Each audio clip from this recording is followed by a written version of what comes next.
All right, guys, how's it going? Well, I'm back. It feels like it's been a long time since we spoke on here. I think I might have put a couple of videos out maybe on my other YouTube channel, Duncan Oldham. The morning briefing will be coming up on there shortly as well. I want to do these videos first today, and I'll explain what I've been up to at the weekend, why I've not been around. I went up to Barcelona on Saturday, then I went to Alicante on Sunday, and I got back last night. I had a really good weekend, to be honest with you, a long weekend. I'll be hosting a live stream on here today at 1 o'clock, all right, this afternoon, UK time, 1 o'clock, for an hour, right? So if you'd like to come along, I'd like that. We'll have a catch up on everything to do with LFC, and we should be doing live streams all week at 1 o'clock UK time, all right? So I'll do the morning briefing after I've done these videos for you on here. If you want to subscribe to the other channel, the link is in the video description to the Duncan Oldham channel, and it will also pop up on here at the end of the video. So how you doing? Are you all right? Yeah. Listen, we're going to talk about Luis Díaz in the first video today. I think it's a significant update, and I'll explain why in a moment. So as you can see, we've got a couple of reports today from, well, it's not really the Spanish media as such, it's the Catalan media. They don't consider themselves Spanish. So we've got Mundo Deportivo, and we all, well, let's see, oh, yeah, you got it. So we've got the headline, he's on the front page there, as you can see, on Mundo Deportivo, which is a pro-Barcelona publication. And then we've got this article here. I'm not doing very well with my left hand. Where are we? Oh. I can't do it. Come on.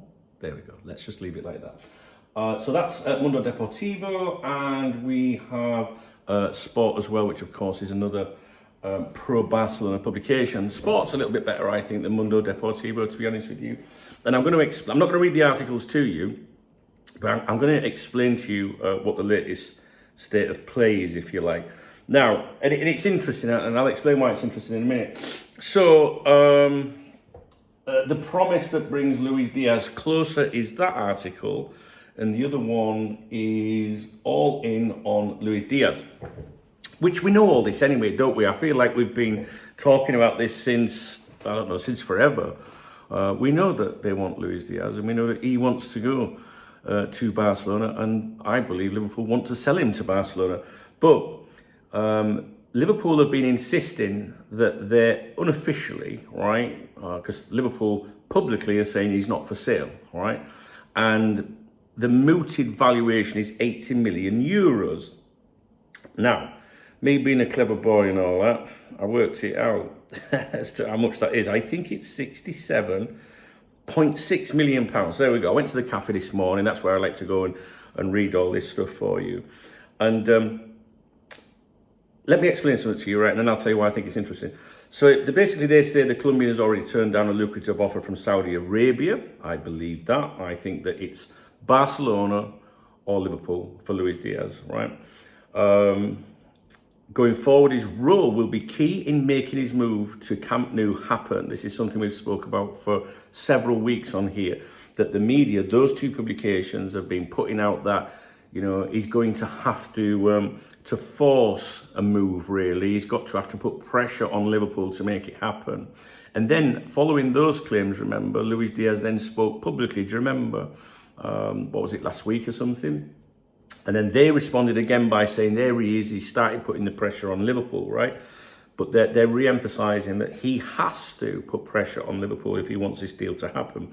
Now, don't forget, Barcelona are not financially able to do this deal at the moment, really, because they're on the 1-4 rule. We're not going to go into all of that. In simple terms, they want to get the 1-1 status back. They're currently 1-4.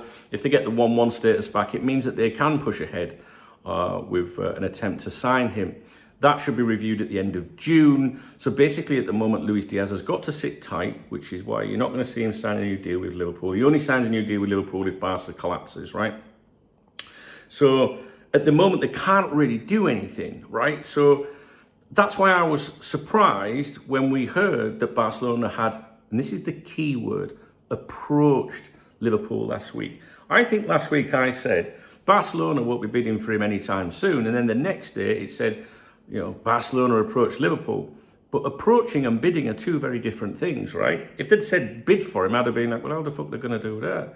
So then obviously you get a few people saying, you said that they wouldn't. No, they approached, right? And now you're going to understand why. It makes sense now, right? So the article continues that his stance is clear. Stay at Liverpool or move to Barca, putting pressure on a club that needs to sell in order to buy all the players they're targeting. This is turning into a chess match that's just beginning.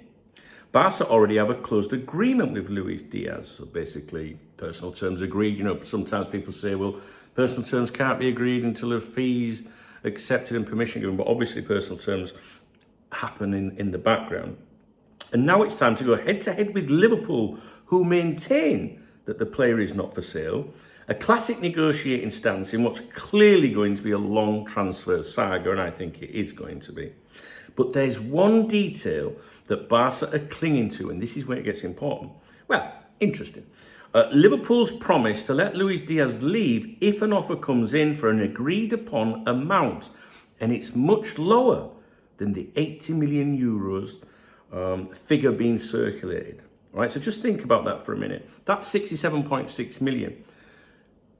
The Barcelona media, which will be getting updated from the Luis Díaz camp, right, and family, if you like, believe that this 80 million euros, 67.6 million pounds, is not an accurate figure. In other words, the player has said, no, Liverpool have agreed with me that I can go for X, right?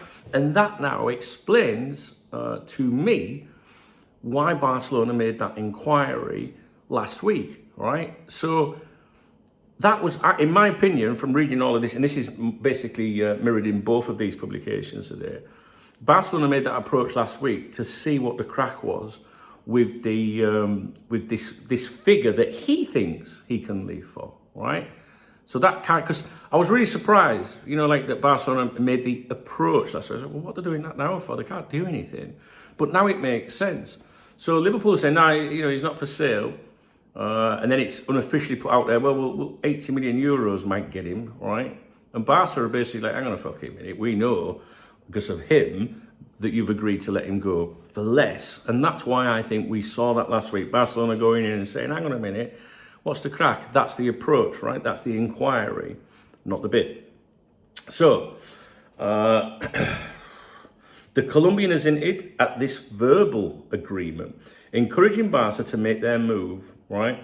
Then in my notes, in the cafe this morning, I put, which, you know, now makes absolute sense, that Barca approached recently.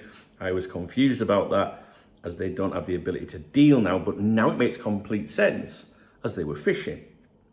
So back to the article. However, the feedback coming out of Liverpool is that they're not entertaining any discounts, and that if Barca want one of their starters, they'll have to pay up.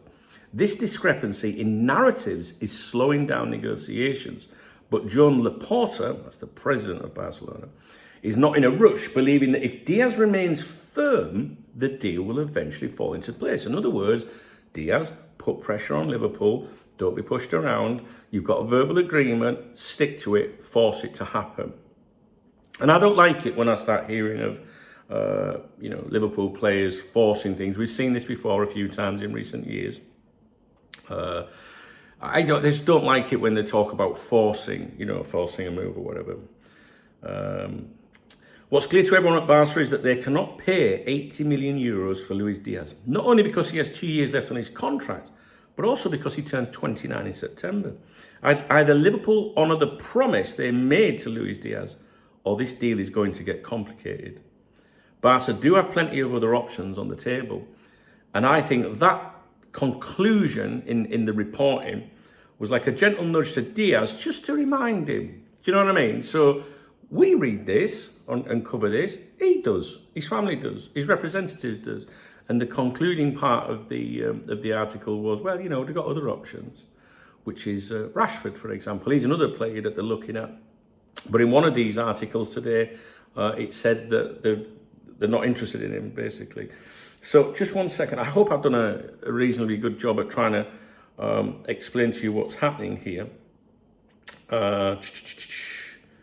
I would like to have found that bit about Rashford. I'm sure you're not really interested. Just take my word for it.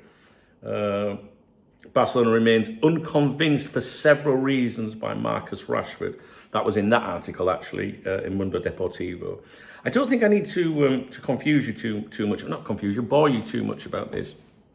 But in a nutshell, what I'm trying to say to you here is the latest claims surrounding him are that he has a verbal agreement with Liverpool to leave for a set price. And that, to me, explains now why Barcelona approached last week, because I was like, what are they fucking approaching for? What if Liverpool turn around and went, yeah, well, all right, then give us this. Barcelona can't do that at the moment. So I think it is going to drag on for a long time, like the media are suggesting here. And that's it. That's it, really. I was up in Barcelona at the weekend on Saturday, and I was speaking to a few of the locals, as you do. I don't know if any of you watch my videos on my other channel or this one, but I always travel with my cabin bag, the one that you take on a flight. It's a lovely, Liverpool, it's got the liver bird on and everything. It's grey and black. It's fucking beautiful. And I was just walking around Barcelona with it. So obviously, you get speaking to people. And I didn't meet a single Barcelona fan that was buzzing about the possibility of signing Díaz. They thought he was too old, I think what they were trying to say was that amount of money for him at his age is too much. But anyway, that's just football fans' opinions, and how they can vary, right? So I wanted to update you with that. I hope I've got the message through there. Again, the Catalan media reminding Luis Díaz that he has to put pressure on Liverpool. I hope it doesn't get ugly, do you know what I mean? Because I don't have a problem with Luis Díaz wanting to go to Barcelona, to be honest with you, because, players from certain regions of the world want to play for, clubs that maybe they dreamt of playing for when they were a boy, language things, culture and all that. I understand it, so, yeah, let's just hope it doesn't get ugly, I think. So I hope I've done a reasonably good job at explaining to you what they're saying and what they expect. All right, so yeah, it makes sense to me why they were sniffing last week.